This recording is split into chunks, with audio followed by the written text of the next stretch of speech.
really, I just put that there because I tell funny stories and I do some silly. Yeah, but I was thinking if you ever saw him, you'd probably enjoy it. Oh, I love Victor, and he was a really great pianist too. I mean, he wasn't just comedian. He could really play. So.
Good evening, everybody. How are we doing?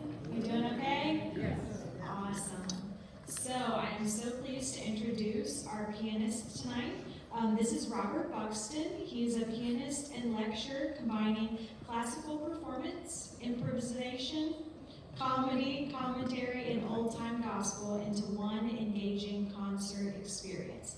Please give him a warm welcome.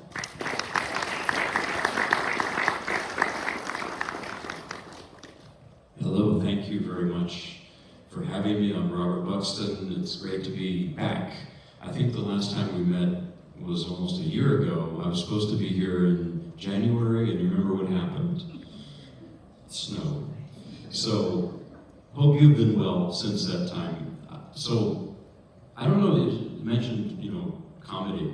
I don't know how funny I'm going to be tonight because I have small kids, two toddlers. And you know what happens with toddlers is they pick up viruses, and we've been, for the last 2 months, my wife and I, just one virus after another. I went to the doctor yesterday. They said, you're all clear to go into public, but it doesn't make, I don't physically feel a lot of it. But at any rate, with that said, I didn't come here to, complain to you. I came here to play. So if you were to go back 200 years ago, you would hear improvisation, spontaneous playing from classical players. That's what they did. And we stopped doing that at some point. I don't really know why. In jazz, obviously, they do it. So I want to do some of that for you now first to start before I play the actual, program. And so I would need your help. If you could give me some individual random notes to create a melody, a theme, and we'll go from there. If you don't read music, don't worry. A, B, C, D, E, F, G, that's it. Then you can sharp or flat them if you like. So anybody? Well, give me a letter, please. I know what you... Sorry? I think that was an A. I think it was, yeah. It was an A. That's what I was going to say. Very good. A couple more. G, right next to her. And you can add the sharps and flats too to spice it up a little bit. Anybody? E flat? B flat. Maybe one or two more.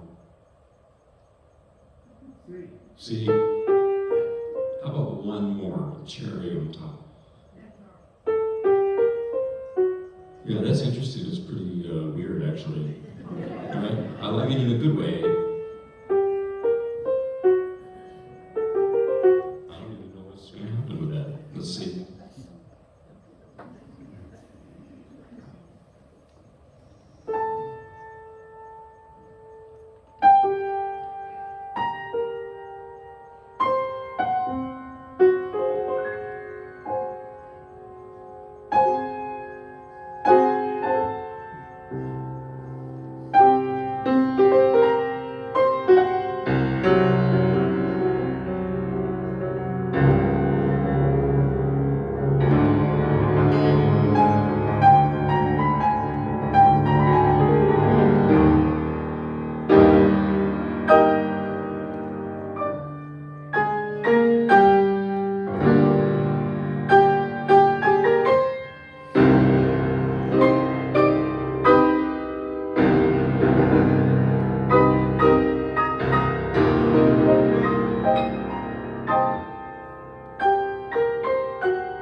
Ave Maria by Franz Schubert, but I'm not going to sing it. I'm sorry, I don't sing.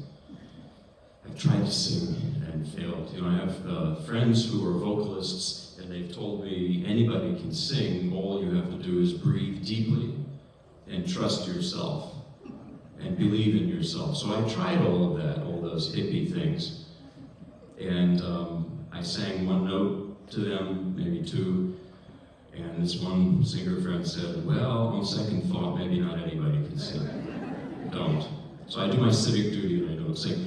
But because I love vocal music so much, I'm very grateful to Franz Liszt, because Franz Liszt has arranged this and so many other things for solo piano, so I can play this piece without singing it. The story of Ave Maria by Schubert is that you've probably heard it sung in Latin with the Hail Mary prayer as the text. And that's not the text Schubert used when he wrote the piece. He used a German translation of a section of Sir Walter Scott's poem, The Lady of the Lake. It's a King Arthur legend, you know. It is also, yes, it's a prayer to Mary, but it's a different text, and it sounds quite different in German than in Latin. And Schubert wrote this in the last years of his short life. You know, he died at 31 in 1828, which is just unbelievable. And in his short life, especially in the last few years, he wrote so much music. I read he would write until the moment he fell asleep, and from the moment he woke up. He would fall asleep in his glasses, wake up in his glasses, for that reason. I read that. I don't know if it's true, but it's an illustration of how prolific he was. And when he died, he was penniless and pretty much unknown completely. He had a small circle of supportive friends in Vienna, but otherwise he was pretty much unknown. And it was only after he died that people started to come to his music. In particular, Liszt. You know, Liszt came across his compositions and was just floored by it. And also that Schubert's music is so perfectly encapsulates the zeitgeist of the early 19th century, the romanticism, melancholic feeling. It's all there. And so Liszt started to arrange a number of Schubert's Lieder, or songs, L-I-E-D-E-R, of which this is one. And this was, Liszt did this for two reasons. You know, Liszt was a wonderful and complicated person, and maybe not always wonderful too, but Liszt, you may have heard that he could be a big showman and a show-off, and that's true, he could be. But he was also sort of philanthropic, like he wanted to promote Schubert's music and to spread the awareness of his music.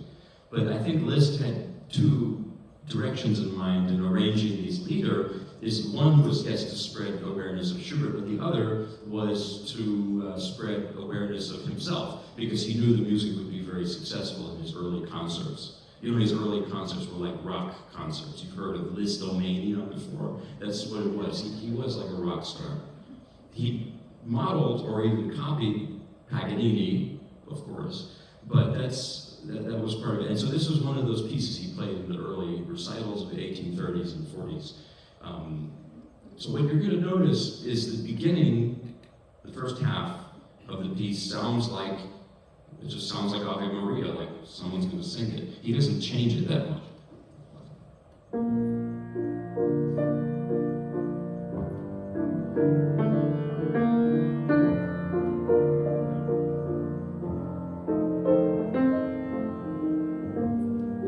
But in the middle and at the end, towards the end, Liszt adds a lot of curls and twirls and things.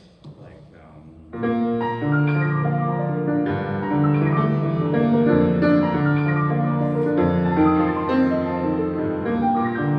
so all that business in the right hand, that's not Schubert, it's Liszt. He added that in. And why did he add that in? You know, some people say, there he goes showing off and being a, you know, flashy virtuoso. I don't see it quite that way. I think that he was a great arranger in the way that a literary translator, or a great literary translator would be. That good translation is not Google Translate. It's not word for word. You know, you have to reinvent the music for the new medium that it's in. Or in the case of a text, like you read Pasternak's translations of Shakespeare into Russian, he doesn't do word for word thing. He reinvents the text in Russian. And so that's the same here. So what Liszt is doing, Liszt knew that without the voice, without the words, this could get dull after a while. So adding those extra things makes it work as a piano piece, standalone piano piece. So here's Schubert Liszt Ave Maria.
wife is also a pianist, and recently she was asked to play for a wedding, and they said, could you please play Ave Maria for us? And she said, well, which one? They said, don't get smart with us. There's only one Ave Maria. Well, there's not. There's more than one. There's more than two. I was listening recently to an Ave Maria by Max Reger, for example. It's absolutely beautiful. Well, there's this other Ave Maria that's somewhat well-known, famous, maybe not quite as famous as the Schubert, and it's the Bach Gounod Ave Maria. And again, I'm still not going to sing, sorry. But the story behind this piece is that Gounod in the 1850s was spending some time with his father-in-law, and they were looking at Bach's music. And I always think that's a great thing to do with in-laws, look at Bach. You know, it's the best thing to do. So this is, they were looking at the Prelude in C major, the very first one from the Well-Tempered Clavier by Bach.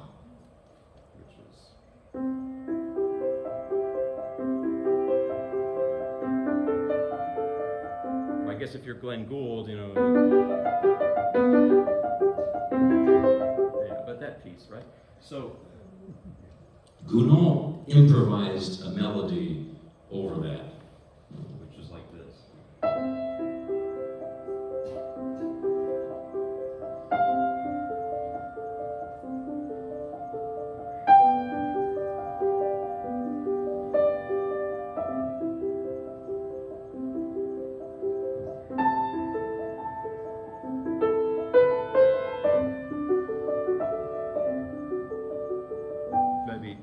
Maybe that's familiar.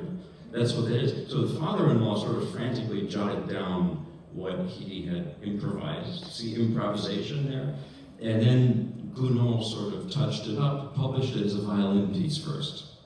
And then later he added the Latin text of Ave Maria, unlike Schubert, and published it as a vocal piece. There's some wonderful recordings on YouTube where you hear a violinist play it first, time through, and then a singer. So Jascha Heifetz, for example, Misha Elman, these guys are not just for me, I think for everyone, they're like gods.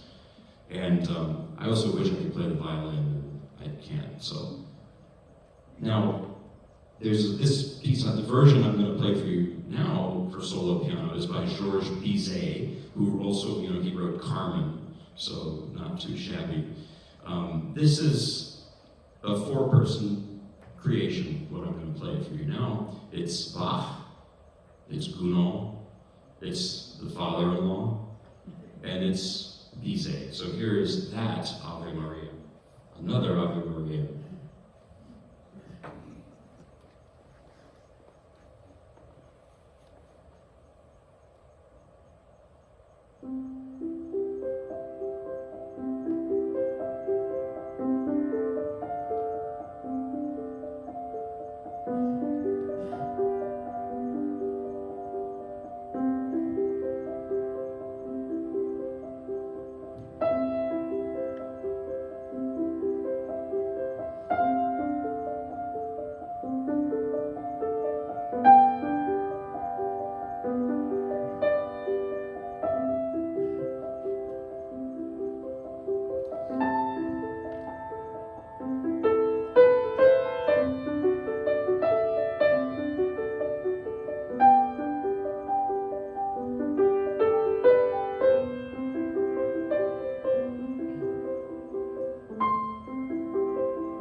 So yes, that's why, when you ask for Ave Maria, just specify which one. So now I'm going to play you another Liszt arrangement. This is of Schumann's Lied or Song Widmung dedication.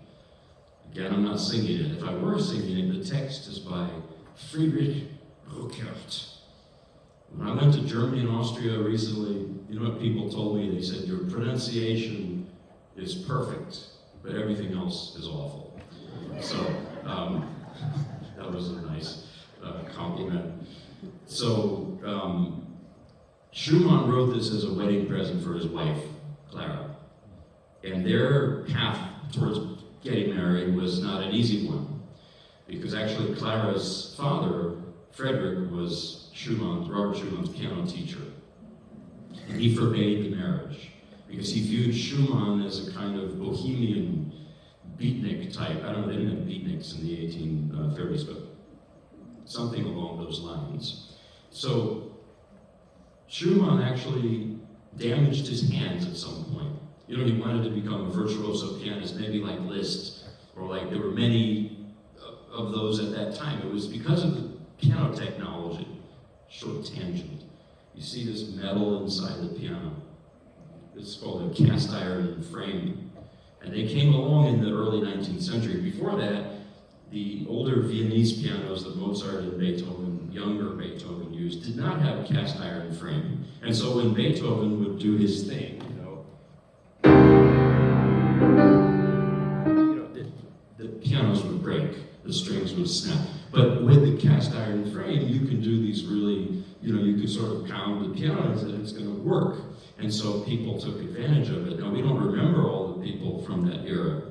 Like, have you ever heard of Alfred Dreischock before? One reviewer said that he played so loud that if the wind was right, you could hear him in Vienna from Paris. So, but Schumann wanted to jump on this, train, so to speak, and he damaged his hands. And probably what he did, what I've read, is that he probably used some sort of mechanical contraption meant to strengthen his pinky finger, and he ended up damaging his hands. So that didn't work, and I think that's part of the reason why maybe his teacher didn't, want him to marry the daughter. So, and by the way, Clara Wieck, who became Clara Schumann, was herself a brilliant pianist and composer, and child prodigy and everything. Another thing with Schumann, and it's maybe the central thing in his life, is he had bipolar disorder.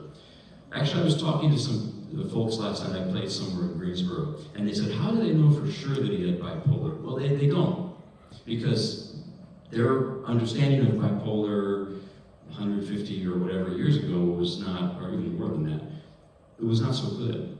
So people, they don't exactly know. I've read he could have had schizophrenia, he could have been bipolar, but those are very different things. But the general consensus is that he had bipolar disorder, and with his mental illness, his moods really would swing between extremes. And his music does that as well, I think. And anyway, with the marriage to Clara, it took several years. They went through the courts, and then they finally got married, and then Robert Schumann writes this piece for her. It's actually the first of a large set of Mirton, the Myrtles. It's a song cycle that he wrote as a wedding present for his wife. Can you imagine a wedding present to get some music like that, sublime music? I think Schumann did well with the court system because he actually flunked out of law school earlier.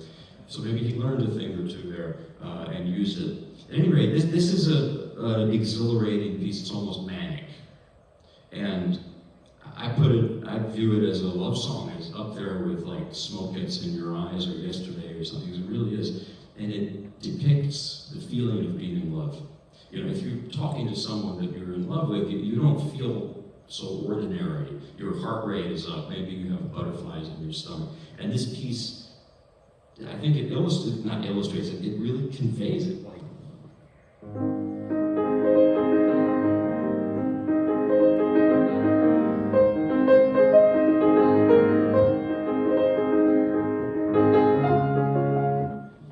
In general, with Schumann's music, you notice that it doesn't feel stable. And I think Schumann's music really can't feel stable. Once I played Schumann for my teacher, and I was playing it sort of in a matter-of-fact way. I wasn't, thinking really clearly. And he said, it's very pretty, but it's not Schumann. He said, I feel like you're sitting there in a bathrobe, eating breakfast, drinking a nice cup of coffee, reading the newspaper. That's not Schumann. Schumann's music is always on fire with something.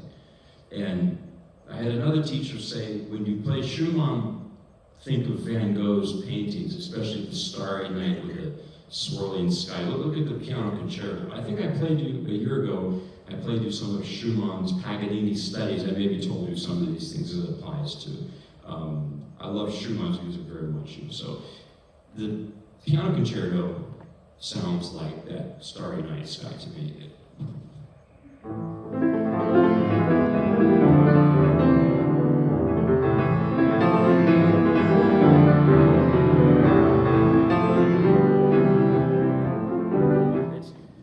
Just that wildness, that instability. So here is the piece. This is Widmung by Robert Schumann, arranged by Liszt.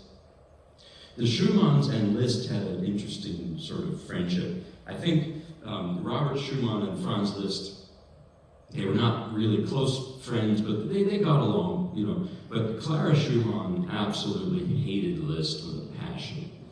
There's a quote I read. She said that Liszt strikes her like a spoiled child. I think he could be like that sometimes, but maybe she was being a little harsh. If there was one thing that Clara Schumann hated most of all, it was over-the-top virtuosic displays, especially music that was based on Paganini and that was over the top. She hated that. Even Brahms, with whom she had a very close relationship, possibly even a romantic one later, after Schumann had died, even that, she hated what Brahms had written based on Paganini, his Paganini studies. So when Liszt finished writing his Paganini studies, which are very over the top, guess who he dedicated them to? Practical joke. He dedicated them to Clara Schumann, knowing how much she would hate them. So that's the connection between the Schumanns and Liszt. Here is Widmung by Robert Schumann, arranged by Liszt.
short piece that I learned pretty recently. And this is by a Mexican composer named Manuel Ponce. He's pretty well known, especially for his guitar music. He lived at the turn of the last century. This Intermezzo #1 for piano, he wrote in 1908. So, but his piano music and orchestral music is not played quite as much as I think it should be. I think he's especially well known in Mexico, of course. There's even an airport I saw named after him. That's pretty good. And in general, I strongly feel that not only U.S. American, but also Latin American composers, they ought to be played more. There's so much great music there. One of my major teachers, Solomon Minkowski, was from Cuba originally. And I would imitate him. He didn't think it sounded like him, but everybody else did, so I might share it with you, my impersonation of him. But he would assign Cuban composers and Latin American composers to all his students. And it was funny because he would, especially with Cuban composers, like Ignacio Cervantes, for example, a beautiful composer. And I would show up to a lesson with him, and I would work so hard on even listening to recordings of folk music. And every time he would say with he had this unique way of talking, always at the back of his throat. He would just say, "Oh, there's no way you can understand it. You're not from there. What do you expect?" It's okay, so there was one time I practiced so hard, I listened to Cuban music, and I showed up and I played for him, and there was a silence. And I just looked at him, and he just waited, and he looked at me and he said, "Don't even play. Don't even waste your time." So that was a little discouraging. And I think he's right, because I think there's something, maybe you have to live the experience. At the same time, if I might, he's no longer with us, but I might say to him, you don't necessarily have to be from the place to get it. I love very much, for example, how Sviatoslav Richter played Gershwin. And people criticize it because they say it's not very jazzy and there's no humor there. That's true. But somehow it's brilliant and it's wonderful. So go figure. But this piece by Ponce, I'm hearing a lot of pianists play this more and more because it's a beautiful piece. What Ponce did, just like Cervantes from Cuba and many other composers, not only Latin America, U.S. America too, same story.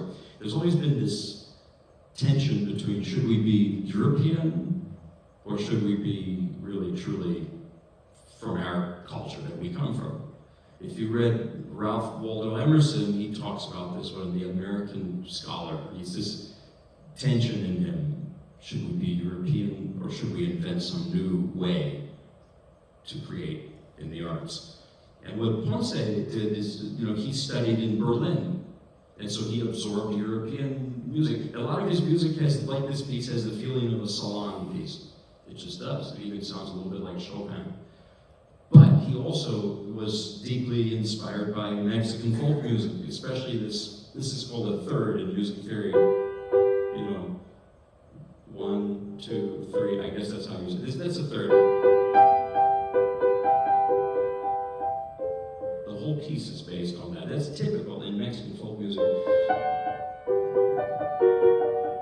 So, that, and by the way, look, take somebody like Copland from this country. Where did he study? And with whom? He went to Paris. He studied with Nadia Boulanger. But then he came back to America, the U.S., and he wrote Billy the Kid and Rodeo. So that's what I mean. This tension between should we be European or should we not? So this is Manuel Ponce, Intermezzo #1.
it when I played this somewhere, because the beginning is like a improvised. It sounds like it's improvised, and then there's this long pause before the piece actually starts. You know.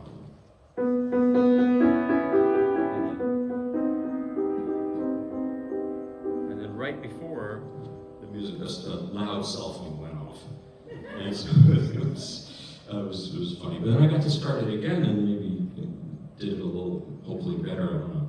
So. Now I'm going to play a chunk of this piece that I'm working on, and it's a little bit of a crazy project. I'm starting to regret doing it, but it's too late to stop. So this is Rachmaninoff's Rhapsody on a Theme of Paganini, which is a piece for piano and orchestra.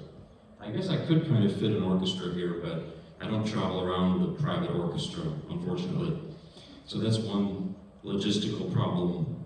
I also considered using a boombox, and you could, I guess, get the orchestra part without the piano part, and just play the recording and play along with it. But what if they play too slow or too fast and I don't like it? So I'm making my own solo piano arrangement of the piece, smooshing everything into one part. And that's the technical music theory term, is smush, yes it is. So I'm working on that, and it's taking a while. So I don't have the whole thing. It's like Bucky's in Mebane. I live in Mebane. And you know how they talk about it all the time, but it's not going to be done for a while. So same with this piece. This is my Bucky's piece. So Rachmaninoff wrote this, in 1935, and it's a later piece of his. Rachmaninoff's life was sort of in two parts. I see it as one was 19th century pre-revolutionary Russia, and then the next part, roughly, was 20th century, mostly in the U.S. Sometimes in Western Europe, he hung out there, but he mostly lived here. And, with all of that, he was deeply nostalgic for his homeland. Deeply nostalgic. He never could quite get over leaving. I mean, he had to leave. With the communist revolution, he saw no future for his family, for himself. But he also suffered from, maybe like Schumann in a sense, from clinical depression. And he had different episodes of it. You may have heard that when he was young, his first symphony was a disaster. Not really his fault. Alexander Glazunov, the conductor, was drunk at the premiere, so that didn't help. And Rachmaninoff fell into a depression that lasted years. During that depression, actually, his friend Shaliapin, the bass singer, said, "Why don't we go over to Tolstoy's home, and we'll show some of your music to him, and he'll lift your spirits, the great writer, the great man." So they went to Tolstoy's dacha, and then when they were done with the performance, Tolstoy comes up to Rachmaninoff and says, "Your music is useless." That helped the depression, right? He said, "Your music is as useless as Beethoven's." Now, at that point, I would say that's a compliment. Tolstoy famously didn't like Beethoven either. So he actually got out of that period of depression with the help of a hypnotist named Nikolai Dahl. And the hypnotist would, I guess, swing a pocket watch or whatever, and he said, "You're going to write a piano concerto." And then he eventually did. He wrote the second concerto,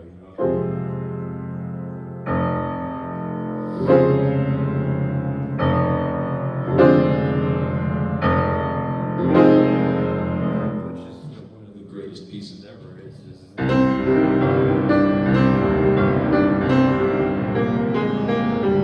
Right. So this early music, he was also mentored by Tchaikovsky. So there's the influence of Tchaikovsky. There's also, in the third concerto, to take this as an example, in those earlier pieces, the Russian times when he lived in Russia, he has these melodies that go on forever. Like a sentence of Tolstoy, even though Tolstoy was pretty mean to him. It's like there's no period, there's no, pause to it. Tolstoy will write a sentence for 1 or 2 pages. And here's the theme of the third concerto.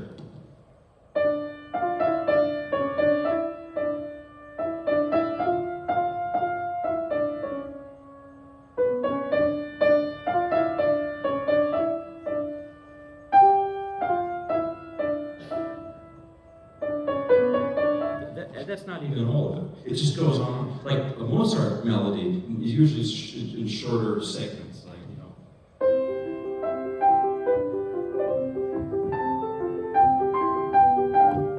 It's more like, somebody said, this Russian poet, Joseph Brodsky, I think he was the one who said, in Austria, it's a mountainous country, people live, everything's closer together, the music is like that. In Russia, you have these wide open spaces. Tell me about it, because my mother's Russian. She's from Moscow, not Idaho, Russia. And I was talking to her, and speaking of Russian nostalgia, recently my mother called me, and my parents live nearby, and she said, Robert, you have to come. I make borscht. You know, borscht, soup. I said, Mom, it's 99 degrees and 99% humidity. It's North Carolina. I don't think it's, no, you have to eat. And what I'm saying is that's Russian nostalgia for you. That's how deep it goes. And so, anyway, what happened is Rachmaninoff, when he came to the US, when he left Russia, he couldn't write music for like 15 years. He fell into another depression. He was performing, he did some arranging and editing, but he didn't compose rather, anything new. And then in the 1930s, he started composing again. Let me play you the beginning of the Paganini Rhapsody, and you'll hear that it's a different world from the earlier stuff that I played snippets of.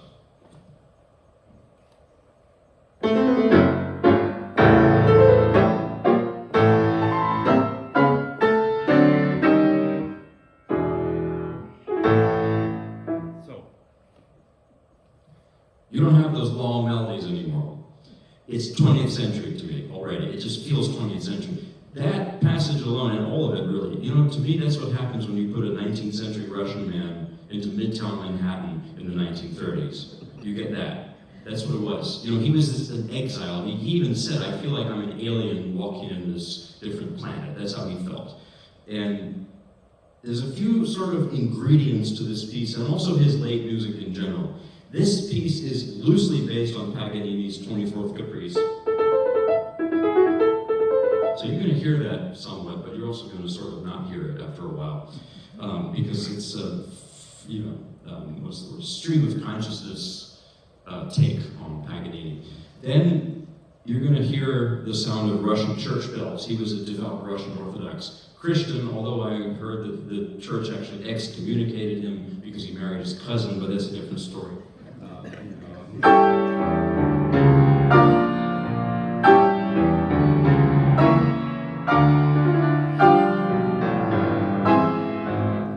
And that's a constant in all his music, is those bells. The second concerto I quoted in the beginning, that's also the sound of bells there, it's those church bells, And finally, you're going to hear this melody. You ever heard that before? That's the Dies Irae, or Day of Wrath, chant from the Middle Ages. It's a Gregorian chant. And that is very menacing. If you've seen The Shining by Stanley Kubrick, he uses that.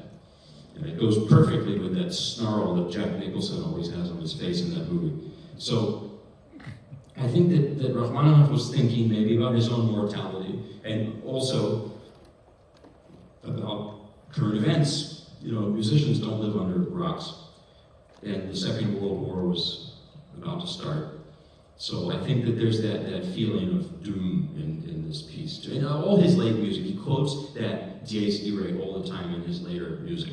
It's like an obsession of his. So again, I'm going to play you some of this piece, my own arrangement, so I took the orchestra and piano and just sort of smushed it together.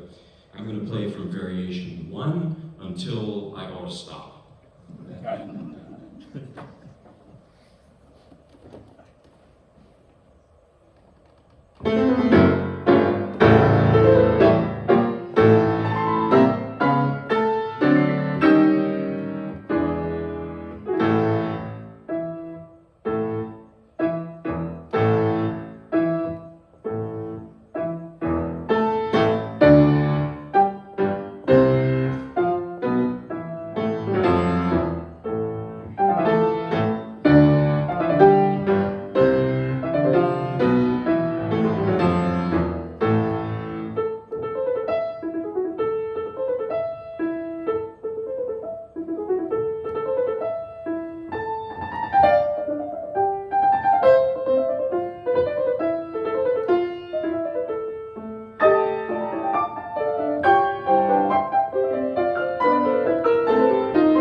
told you I'm running on like 50% of my normal.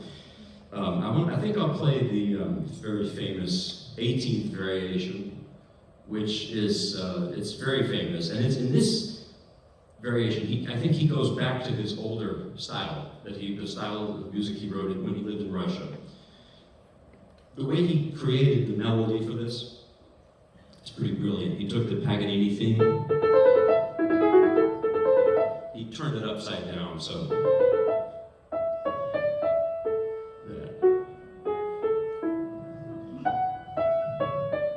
And he jokingly said, he said, when he wrote that, he said, boy, the publishers, they're gonna like that one.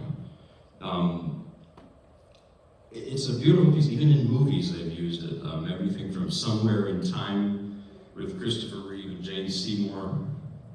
Even Groundhog Day has that in it. So maybe I'll tell you this quick story about Rachmaninoff.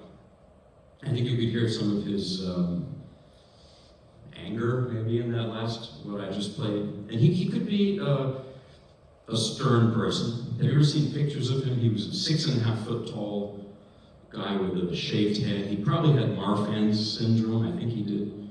Never smiled, he was very dour. And Stravinsky said he looked like an escaped convict. My grandfather met Rachmaninoff, and Rachmaninoff spoke to him. I'll tell you this quick story. This is my dad's father. So my mother's an immigrant from Russia, I told you. My dad is an immigrant from Southern Virginia. And so when his father, my grandfather from the American side, he was in dental school in Richmond, Virginia in the 1930s. He had this part-time job as a backstage usher at a concert series, and they were having Rachmaninoff give a recital one night. Can you imagine you could go hear Rachmaninoff instead of somebody like me? I would give up everything just to go back and listen to him. So it really was better back then, in that sense. Not everything. I don't think they had air conditioning back then. So, but anyway, my grandfather was told to guard some doors in the backstage area. And so he did, and the boss said, you better guard it with your life. Okay. Well, 10 minutes later, somebody tried to open those doors. So my grandfather pushed back, and this person pushed back, and there was a sort of a struggle with those doors, and then wham, the door was actually kicked wide open, and it was Rachmaninoff, all 6.5 feet tall of him. And he spoke to my grandfather. You know what he said? He said, get out of my way. So I have this personal connection to the composer. Here is the 18th variation.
water for a second. It's one thing the doctor told me yesterday, to be careful about getting dehydrated. So, do you have an absolute, you tell me, is it kind of, should I wrap up? I don't know how long. Yes? I'll do one more? Is that good? Okay. So, I had a few more things, which maybe next time I'll play those other things. I'm going to close with some old-time Southern gospel, because I told you where my dad is from. So it's part of, I grew up on not only all this Russian stuff, but also the old-time gospel. So this is a song called On the Jericho Road. You ever heard it before? It's one of those old hymns that they don't really sing in churches anymore today, unfortunately. So, and I'm going to, it's Southern gospelize it, if you will. It's very upbeat and wonderful. So here it is.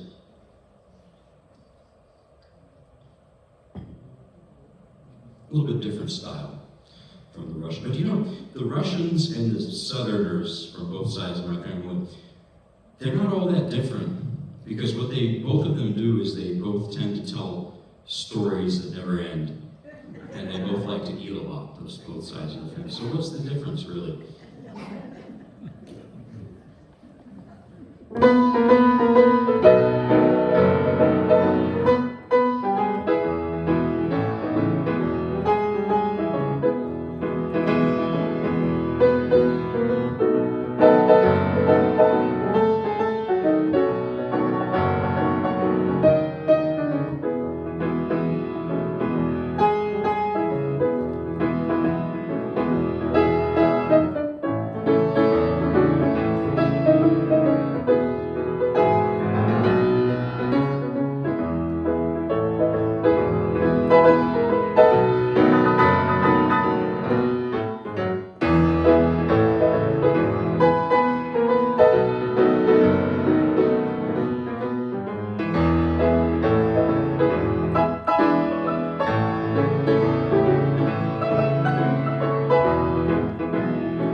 Well, thank you very much, and I'll see you later. Take care.